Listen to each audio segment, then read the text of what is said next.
كسيري أم نوسيناكي كردوما بدو خطوا بردوامي جبينتي على رسمي خطا كاني تريا كردو أي شيشين أبيني ليرة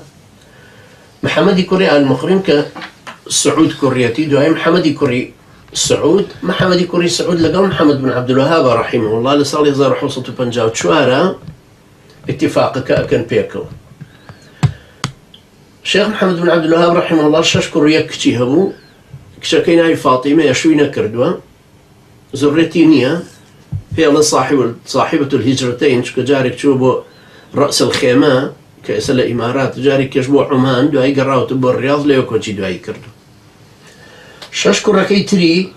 من بتسلسل عمري النمنسي وتسلسل تأثيراتي النسي وما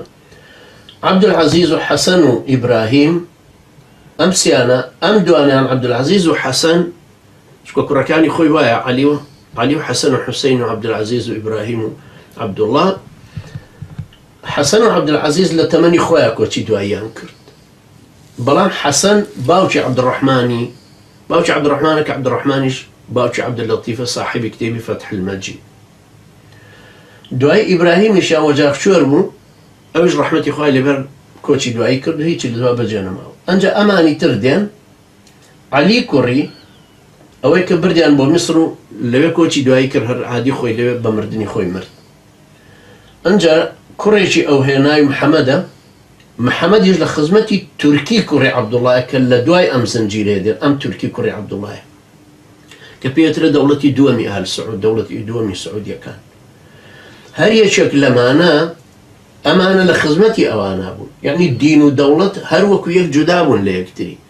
هروكو چون صالي 635 هجري طبعا هاشا إلى دين كان يعني صالي 635 ميلادي نك هجري وقت المسيح كانت شوسين رانو لولاد الشام ولهم دورو بري فلسطين قسطنطين أو كاتك أمير قوري الرومبو اختلافي هبو لقل دا صلاة داراني تري برانبري لبر المسيح كاني قرت أخوي وتي ورنا ولاتي من بشرتي أوي إيوة اعتراف بدا صلاتي من كان كسياستك بدز من أوي أوانيش رازيبون بوين لصالي 635 هجرية عفوا لصالي 635 ميلادية سياسة دولة دين وسياسة ليكتر جدان دين ودولة ليكتر جدان لأوروبا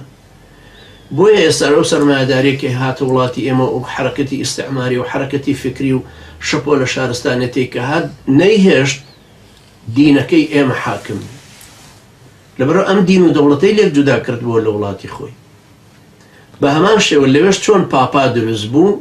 انجا بياواني كنيسة درزبون بياواني ديني أراسي خلق كان كرد ناحية ديني بياواني سياسة دولتيش امبراطورة كان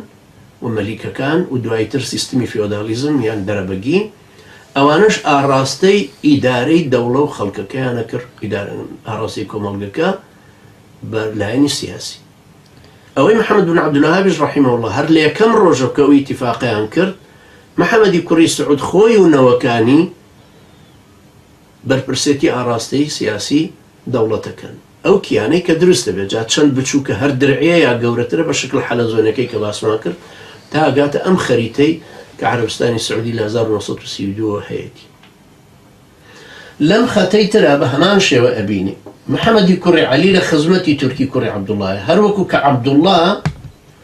الله لخزمتي محمد كوري سعود أبو كشون مكان قر وقت كمكان قرت وخلق كان كشت وخلق كان بلين خست جر كيف إخوانه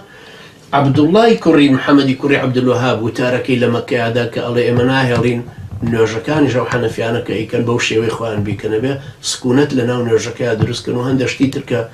خوي باسيا كاتوا إن شاء الله ديما سرنامو بهامكي كلما كاخ وندوتي وأروش كوابو أم ختي دين دارانا لخزمتي أم خت سياسيان هر لو زمانو تادو سطو حفتا ودو صال دواي أوشك إستا سلماني كوري عبد العزيز حكمك أم عبد العزيزي كيلين عبد العزيز كوري عبد الرحمن أهل فيصل كدواي تردي مسيري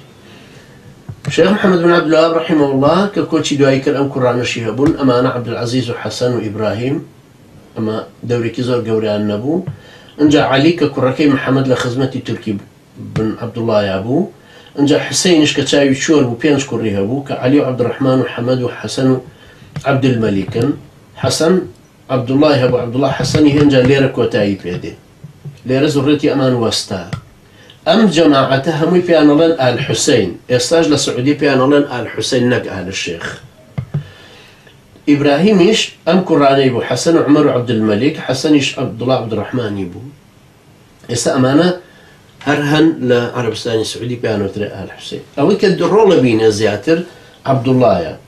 عبد الله رحمة إخوائي لبي أمشك كوري محمد بن عبد الوهاب ولخزمتي محمد بن سعود أبي الدوائي محمد بن سعود يشك كوتشي دوائي أكاسا يركن بينا عبد العزيز دي